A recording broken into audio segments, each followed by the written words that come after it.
Welcome back to my channel. तो आज हम लोग जा रहे हैं नेपाल, मतलब हम नेपाल बॉर्डर आज क्रॉस कर देंगे और हम जा रहे हैं सोनाली बॉर्डर क्रॉसिंग पॉइंट से। तो सोनाली बॉर्डर से हम लोग क्रॉस करते हैं। यहाँ पर हमारी होती है चेकिंग। हमारे सिर्फ जो आधार कार्ड है वो चेक किए इन लोगों ने, और कुछ भी ऐसा चेक नहीं किया है। बैग्स वगैरह जो हमारे पास एक छोटा बैग था उसको चेक किया, बट यहाँ पे जितनी भी गाड़ियाँ आ रही थी, जो छोटी टैक्सीज थी जो यूपी से आ रही थी, उन सब की बहुत चेकिंग हो रही थी।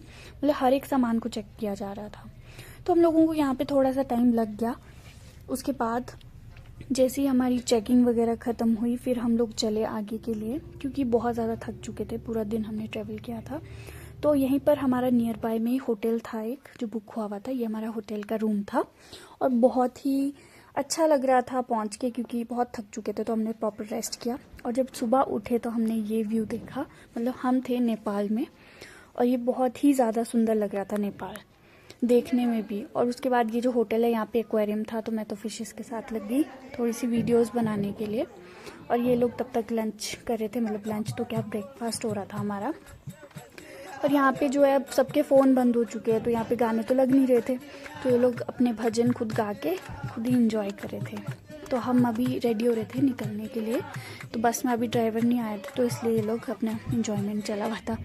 उसके बाद हम लोग निकल पड़ते हैं आगे काठमांडू के लिए। एक्चुअली काठमांडू यहाँ से अभी बहुत दूर है, मतलब हम शाम को ही पहुँचेंगे और सुबह ही दर्शन हो पाएंगे पशुपतिनाथ जी के। तो ये है काठमांडू के, मतलब काठमांडू तो नहीं, नेपाल के रोड, जो कि बहुत ज़्यादा ख़राब है। अंडर कंस्ट्रक्शन है, सारे रोड्स अभी बनने के लिए है। बहुत ही बेकार रोड है मतलब। और बस इतना इधर उधर हो रही थी कि ऐसे डर ही लग रहा था। फिर फाइनली हम लोगों को अच्छा रोड मिला जब हम थोड़ा नियर बाय पहुँचे होंगे काठमांडू के। तो वहाँ पे और ये बच्चा था जो कि मुझे हेलो कर रहा था, तो बहुत ही अच्छा लग रहा था। मतलब सब ठीक लग रहा था, एंजॉय कर रहे थे। और ये जो नदी है, एक्चुअली हमारी जो बस है वो इसी पर चल रही है। ये नदी नहीं है, ये रोड है। अब मुझे ये नहीं समझ में आया कि सच में रोड है या फिर क्या था, बट इसी में से ही हमारी बस गई है, इसी पानी में से। तो है ना थोड़ा एक्साइटिंग। उसके बाद हम लोग एक जगह पे रुके और यहाँ पर हमने लंच किया। बहुत ही अच्छी साफ़ सुथरी जगह है। एक्चुअली ये भी मंदिर था, शिव जी का मंदिर था। तो यहाँ पे हमने लंच किया और फिर हम चल पड़े आगे काठमांडू के लिए। हमें रात हो गई थी ट्रैवल करते करते ही।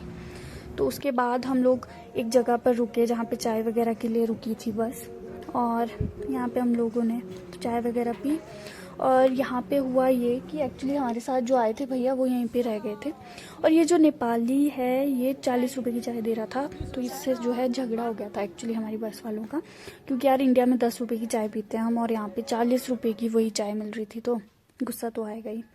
और ये तो सबसे एक्साइटिंग है, यहाँ पे हमारी बस इसलिए रोक दी गई क्योंकि किसी ने संतरों के छिलके बाहर फेंक दिए थे, तो यहाँ पे हमें डांट पड़ी थोड़ी सी। और उसके बाद ड्राइवर ने सॉरी वॉरी बोला और हम लोग फिर आगे चल पड़े। फिर हम पहुँचते हैं सुबह काठमांडू। तो ये है काठमांडू, फाइनली हम पहुँच गए हैं।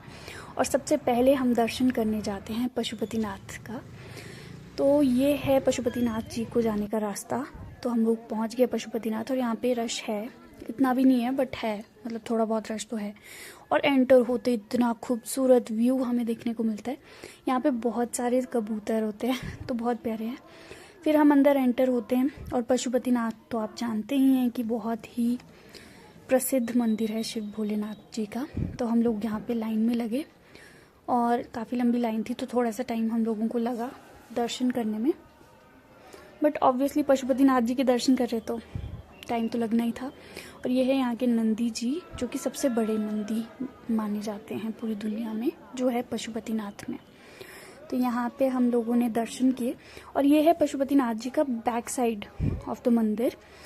तो ये यहाँ पे बागमती नदी है, और यहाँ पे जो है वो एक शमशान घाट है, जहाँ पे हर वक्त जो है वो चिताएं जलती रहती हैं, मतलब कभी भी शांत नहीं रहता ये। फिर मैं एक्चुअली चाह रही थी कि इनके साथ मेरी एक फ़ोटो हो जाए कबूतरों के साथ, बट मम्मी वगैरह चले गए, तो इन्होंने मेरी कोई फ़ोटो क्लिक ही नहीं की यहाँ पर। तो इसलिए मैंने खुद अपना जिम्मा उठाया और सेल्फी से एक वीडियो बनाई, और जिसमें कि बहुत अच्छे लग रहे थे कबूतर। आ ही गए तो फाइनली पूरी वीडियो बन ही गई अच्छी। फिर उसके बाद हम लोग गए। एक्चुअली हमने सोचा कि हम खुद ही घूम लेंगे, खुद ही बस में बैठ गए और जाने लग गए। एक नेपाली बस मिली हमें, हमने चले गए और हमें एक कार्ड दिया हुआ था कि वापस इसी जगह पे आ जाना। और बीच में ही मासी वगैरह को पता नहीं क्या हुआ, उन्होंने बोला कि नहीं नहीं हमें डर लग रहा है, हम कहीं गुम ना हो जाएं, ऐसा वैसा। तो हम लोगों को बीच रास्ते में उतार दिया कि चलो चलो उतरो यहाँ से, हम लोग वापस जाएंगे।